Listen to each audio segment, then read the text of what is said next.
Hi friends, అందరికీ నమస్కారం. ఈరోజు మనం ఈ వీడియోలో ద హిందూ మ్యారేజ్ యాక్ట్ 1955లో సెక్షన్ 123 కోసం చూడబోతున్నాం. హిందూ మ్యారేజ్ యాక్ట్ కోసం తెలుసుకునే ముందు కొన్ని ఇంపార్టెంట్ పాయింట్స్ చూద్దాం. అవి ఏంటంటే, the law which governs the Hindus is called Hindu law. ఏ చట్టం అయితే హిందువులను పరిపాలిస్తుందో ఆ చట్టాన్ని హిందూ చట్టం అని అంటారు. For Hindus there are 4 major acts. Hindus కోసం మొత్తంగా 4 మేజర్ యాక్ట్స్ అనేవి ఉన్నాయి. అవి ఏంటంటే, the Hindu marriage act 1955, the Hindu Adoption and Maintenance Act 1956, the Hindu Minority and Guardianship Act 1956, the Hindu Succession Act 1956. హిందువులకున్న ఈ 4 చట్టాలు ఈ రోజు మనం హిందూ మ్యారేజ్ యాక్ట్ 1955లో సెక్షన్ 123 కోసం చూడబోతున్నాం. ముందుగా the Hindu marriage act 1955. The Hindu Marriage Act was enacted by Parliament in 18th May 1955. Hindu marriage యాక్ట్ని పార్లమెంట్ 18th May 1955 ఎనాక్ట్మెంట్ చేసింది. Hindu marriage act 1955 consisting of 30 sections. Hindu marriage యాక్ట్లో మొత్తంగా 30 సెక్షన్స్ ఉన్నాయి. Preliminary section 1-4, Hindu marriages section 5-8, restitution of conjugal rights and judicial separation section 9 and 10, nullity of marriages and divorce section 11-18, jurisdiction and procedures section 19-28A, savings and triples section 29 and 30. ఈ మొత్తం 30 సెక్షన్స్ని 6 parts కింద divide చేశారు. ముందుగా section 1, short title and extent. This act may be call the Hindu marriage act 1955. మనం ఈ యాక్ట్ని Hindu marriage act 1955 అని పిలుస్తాం. It extends to the whole of India except the state of Jammu and Kashmir and applies also to Hindus domiciled in the territories to which this act extends who are outside the said territories. ఈ section ప్రకారం ఏంటంటే, except the state of Jammu and Kashmir, Jammu and Kashmir తప్ప India మొత్తానికి apply అవుతుంది. అలాగే ఎవరైతే Hindus Indian టెరిటరీలో స్థిర నివాసం ఉండి outside the Indian territories వెళ్ళినా ఆ హిందూస్కి కూడా హిందూ మ్యారేజ్ యాక్ట్ అనేది అప్లై అవుతుందని చెప్తున్నారు. కానీ Indian government August 5, 2019 Jammu and కాశ్మీర్కి ఉన్న స్పెషల్ స్టేటస్ని రద్దు చేసింది. అలా జమ్మూ అండ్ కాశ్మీర్కి ఉన్న స్పెషల్ స్టేటస్ రద్దు అయిన తర్వాత హిందూ మ్యారేజ్ యాక్ట్ అనేది జమ్మూ అండ్ కాశ్మీర్కి కూడా అప్లై అవుతుంది. ఇప్పుడు section 2, application of the act. అంటే హిందూ మ్యారేజ్ యాక్ట్ 1955 అనేది ఎవరెవరికి అప్లై అవుతుంది. This act applicable to Hindu. ఎవరికి అప్లై అవుతుందంటే హిందువులకి మాత్రమే అప్లై అవుతుంది. అసలు హూ ఈజ్ హిందూ? హిందూ అని ఎవరిని అంటారంటే, Veerashaiva, a Lingayat or a follower of the Brahmo Samaj, Prarthana Samaj are Arya Samaj. ఎవరైతే వీరశైవ అండ్ లింగాయత్ ఉంటారో వాళ్ళకి ఈ యాక్ట్ అనేది అప్లై అవుతుంది.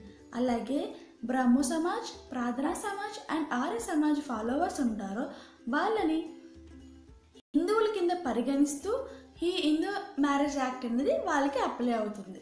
అలాగే any person who is Buddhist, Jain or Sikh by religion, ఎవరైతే బుద్ధిస్ట్, జైన ఆర్ సిక్స్ ఉంటారో వాళ్ళని కూడా హిందువుల కింద పరిగణిస్తూ వాళ్ళకి కూడా హిందూ మ్యారేజ్ యాక్ట్ అనేది అప్లై అవుతుంది.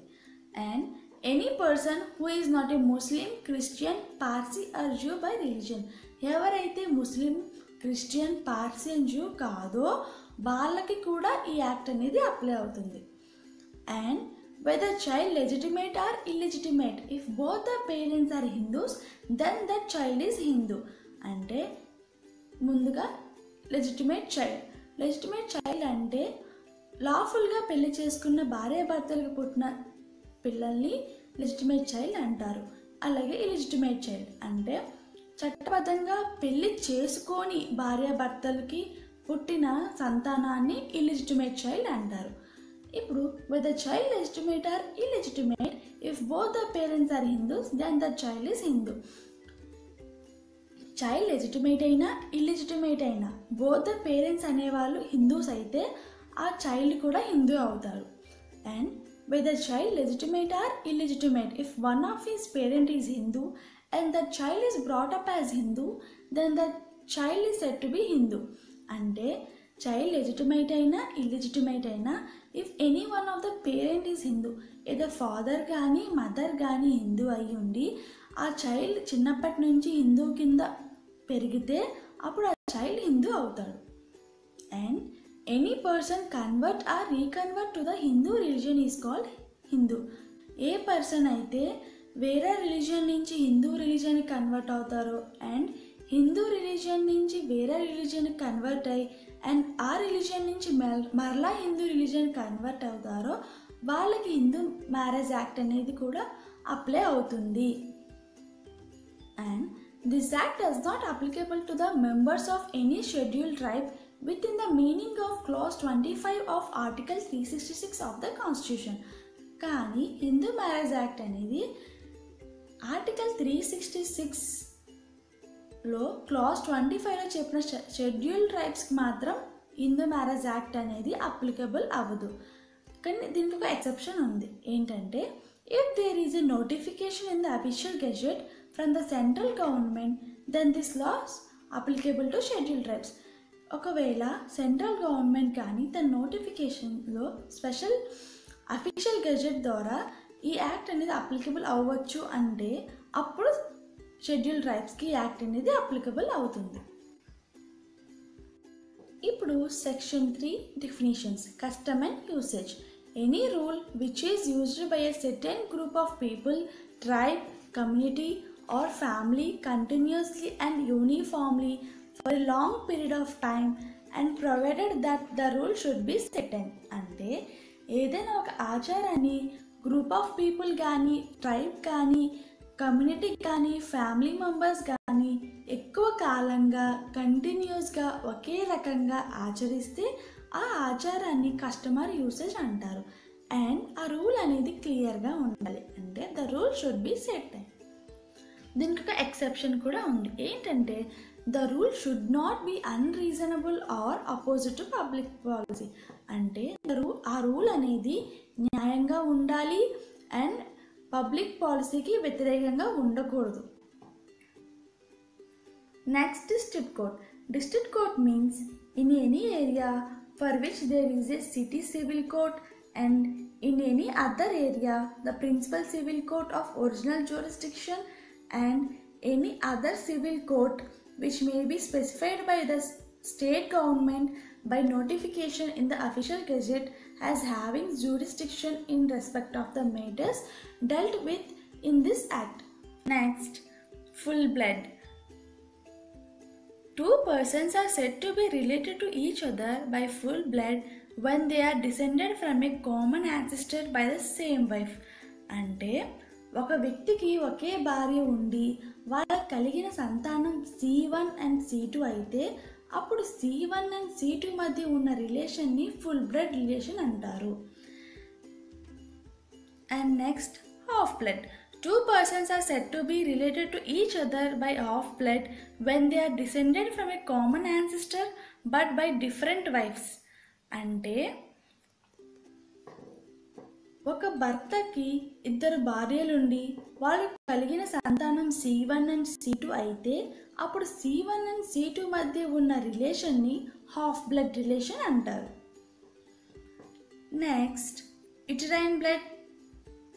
Two persons are said to be related to each other by uterine blood when they are descended from a common ancestors but by different husbands. అంటే ఒక భార్యకి ఇద్దరు భర్తలుండి వాళ్ళకు కలిగిన సంతానం C1 అండ్ C2 అయితే అప్పుడు C1 అండ్ C2 మధ్య ఉండే రిలేషన్ని యూటరైన్ బ్లడ్ రిలేషన్ అంటారు.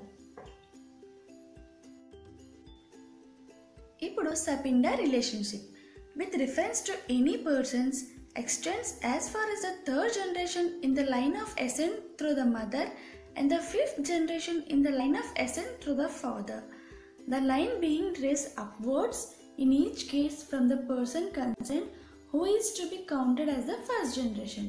అంటే ఎనీ పర్సన్ either మేల్ అయినా ఫిమేల్ అయినా తన mother side 3 generations and father side 5 generations ఉన్న వాళ్ళందరూ సపిండా రిలేషన్ అవుతారు. అలాగే mother side and father side ఉన్న వాళ్ళందరూ పై తరాలకు సంబంధించిన వారే ఉంటారు. అండ్ ఆ పర్సన్ని ఫస్ట్ జనరేషన్గా పరిగణిస్తూ mother side 3 generations and father side 5 generations అప్వర్డ్స్గా ట్రేస్ చేస్తారనమాట. Next, 2 persons are said to be sapindas of each other if one is a linear ascendant of the other within the limits of Sapinda relationship, or if they have common linear ascendant who is within the limits of Sapinda relationship with reference to each of them. అంటే ఇప్పుడు person P ఉన్నారు, either male కానీ female కానీ in first జనరేషన్లో P ఉండగా father side third జనరేషన్లో ఏదో ఒక సంతానం ఎక్స్ అనేది ఉంటే పి అండ్ ఎక్స్ అనేవాళ్ళు సపిండాస్ ఆఫ్ ఈచ్ అదర్ అవుతారు. P and X within the sapinda రిలేషన్షిప్లో ఉన్నారు కనుక వారిద్దరూ మ్యారేజ్ చేసుకోవడానికి అవ్వదు. ఇప్పుడు డిగ్రీస్ ఆఫ్ ప్రొహిబిటెడ్ రిలేషన్షిప్ అంటే నిషేధించబడిన సంబంధం అని అర్థం. అంటే పెళ్లి చేసుకునే ఇద్దరు వ్యక్తుల మధ్య నిషేధించబడిన సంబంధం ఉండకూడదు. అసలు ఏ సంబంధాలను నిషేధించబడిన సంబంధాలు అంటారో చూద్దాం. ముందుగా ఏ లీనియర్ అసెండెంట్ అంటే father and daughter, mother and sun.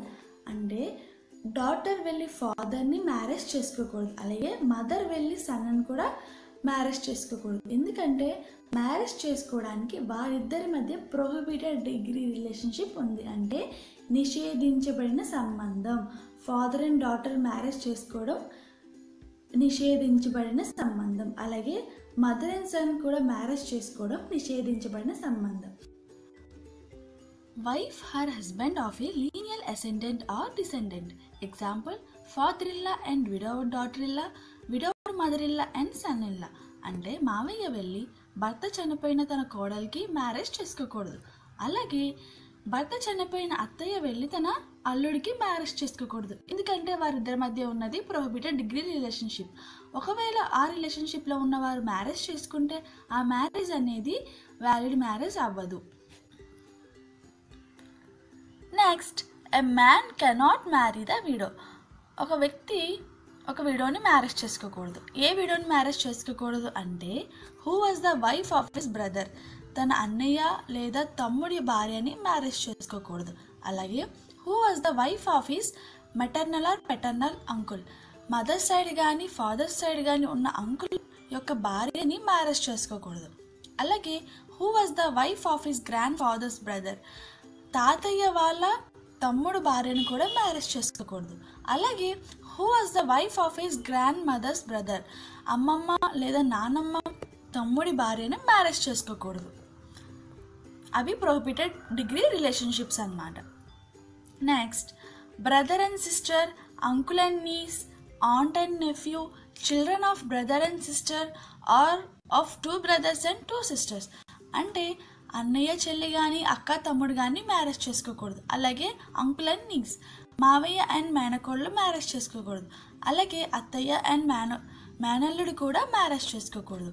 And children of brother and sister, brother and సిస్టర్కి ఉన్న చిల్డ్రన్ కూడా మ్యారేజ్ చేసుకోకూడదు. చేసుకుంటే ప్రొహిబిటెడ్ డిగ్రీ రిలేషన్షిప్ అవుతుంది.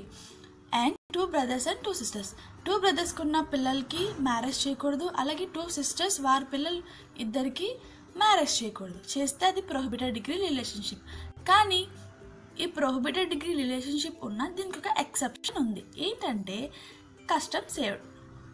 However, a marriage between the certain relations stated above is valid if the custom permits the marriage between such relations.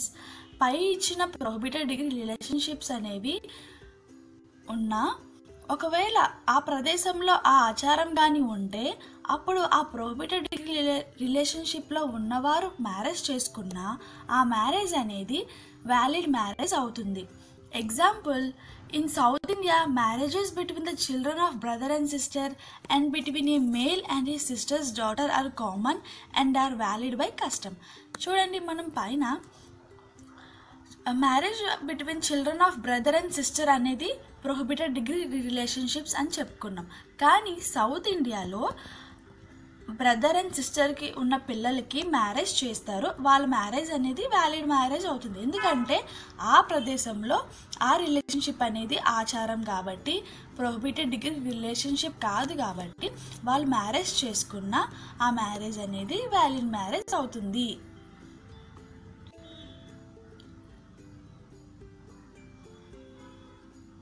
ఇదండి ఈరోజు video. I hope మీ అందరికీ అర్థమవుతుందని భావిస్తున్నాను. అలాగే నా ఛానల్ ఫస్ట్ టైం చూసినట్టయితే మీరు సబ్స్క్రైబ్ చేసుకోవడం అస్సలు మర్చిపోకండి.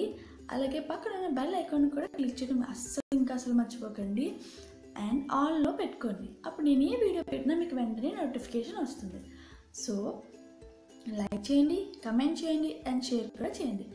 మరొక వీడియోతో నేను ముందుకు వస్తాను. అప్పటి వరకు బాయ్. Thank you.